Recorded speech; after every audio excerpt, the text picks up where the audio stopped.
मंत्री जी, अखिलेश यादव कह रहे हैं कि गंगा का जो पानी है, जो संगम नोज पर पानी है, वो अशुद्ध है।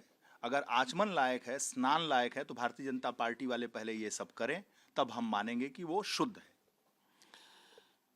मैं समझता हूं अखिलेश यादव जी अपने दल के लोगों को यह सुझाव दें कि पहले गंगा जल मंगाओ और उसे टेस्ट कराओ कि नहाने लायक है कि नहीं, तब समाजवादी पार्टी के लोग स्नान करने जाएं। लेकिन अखिलेश यादव जी तो बिना टेस्ट कराए ही गंगा में डुबकी लगा के चले आए हैं। वैसे हम सनातन धर्मावलंबियों को, भारतवासियों को, उत्तर प्रदेश वासियों को इसकी कोई आवश्यकता नहीं है कि हम टेस्ट कराएं कि न टेस्ट कराएं। हमारी आस्था गंगा में है, हमारी आस्था गंगा जल में है, इसलिए हमको वो गंगा जल अमृत समान लगता है। मुझे किसी टेस्ट की जरूरत नहीं। भाव है मेरे मन में कि गंगा जल मुझे, मेरे अंतःकरण को शुद्ध करेगा, मेरी पीढ़ियों को मजबूत करेगा, इसलिए हम उस भाव से गंगा जल में आचमन करते हैं।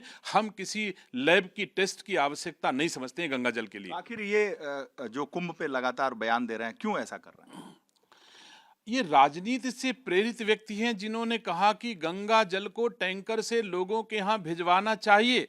मैं पूछता हूं, अगर आप अपने दादा बाबा से आदरणीय अखिलेश यादव जी पूछोगे तो उन्होंने भी सीसी में अपने घर में गंगा जल जरूर रखा होगा। कम से कम मेरे घर में तो गंगा जल जरूर है, सीसी में रखा होगा, इसमें कोई दो राय नहीं है। और अखिलेश यादव जी के लिए भी मैं गारंटी देता हूं कि अगर सैफई के अपने बुजुर्गों से पूछोगे तो उनके घर में भी गंगा जल में सीसी में होगा। लेकिन राजनीतिक स्वार्थ में इतना, क्या कह सकता हूं मैं, वो शब्द नहीं बोल सकता हूं। सम्मान करता हूं, उत्तर प्रदेश के मुख्यमंत्री रहे हैं, लेकिन इतना राजनीतिक रूप से विचलित होकर के उन्होंने जो बयान दिया है, ये निंदनीय है, ये अक्षम्य है।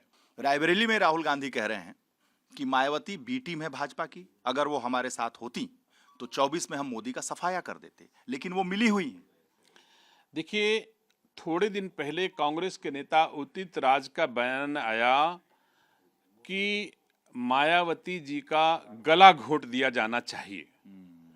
आज मुझे राहुल गांधी जी की इस बात से यह प्रतीत होता है कि ये अकेले उदित राज का बयान नहीं है, ये तो कांग्रेस की सोची समझी रणनीति के तहत, कांग्रेस की नीति के अनुसार, राहुल गांधी की आशा के अनुरूप, राहुल गांधी की प्रेरणा से ये बयान दिया गया है, जो करोड़ों करोड़ जनभावनाओं का अनादर है, राजनीतिक दलों की सेवा करने वाले लोगों का अपमान है, जिन्होंने 4 बार जनता जनार्दन के आशीर्वाद से इस उत्तर प्रदेश की मुख्यमंत्री रहने का सौभाग्य पाए हों, उनको इस रूप में कहा जा रहा हो। और ये राहुल गांधी जी ने कह करके कि ये भाजपा की बी टीम है, ये महसूस करा दिया गया कि उदित राज के बयान पर राहुल गांधी की मुहर भी है।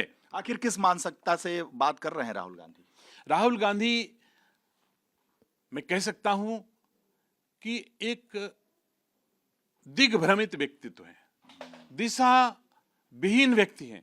आप मुझे बताओ, कल के बयान, लिखे आदमी है, हाँ जरूर पढ़े लिखे होंगे, पढ़ लिख करके सब कुछ नहीं हो सकता, पढ़ना लिखना जरूरी भी है, लेकिन सामाजिक सेवा के लिए जमीन पर आना भी जरूरी है।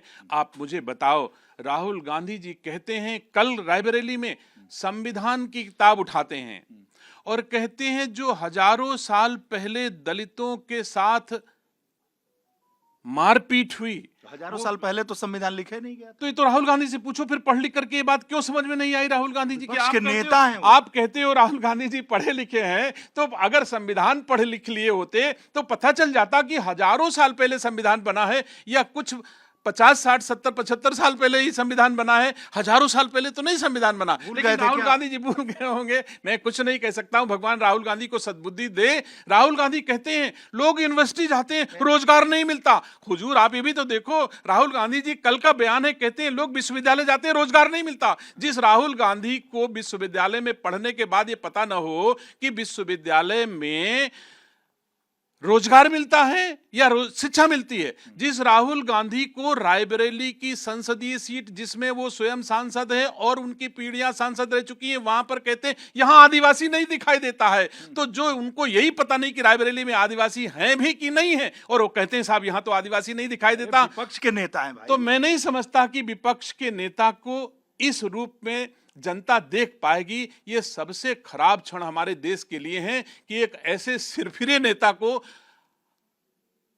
देश के प्रतिपक्ष नेता की जिम्मेदारी मजबूरी में सौंपी गई है। मैं इससे ज्यादा कुछ नहीं कह सकता हूं। राहुल गांधी जी को भगवान सद्बुद्धि दे और गंगा में डुबकी लगा लें। मैं उन्हें निमंत्रित करता हूं उत्तर प्रदेश सरकार के मंत्री के रूप में, शायद गंगा मैया को सद्बुद्धि दे दें।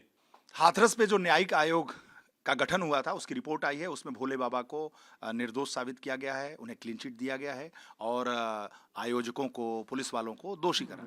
देखिए, जब कोई न्यायिक आयोग गठित होता है तो हम लोग उस पर विश्वास करते हैं, भरोसा करते हैं। न्यायिक आयोग किसी लोभ मोह में कोई कार्रवाई नहीं कर सकता, इसलिए हम उस पर उंगली नहीं उठा सकते। जो न्यायिक आयोग ने निर्णय जांच में पाया होगा वो उचित ही होगा। बहुत बहुत धन्यवाद। For exclusive and insightful videos, subscribe to our new channel ABP Live Premium.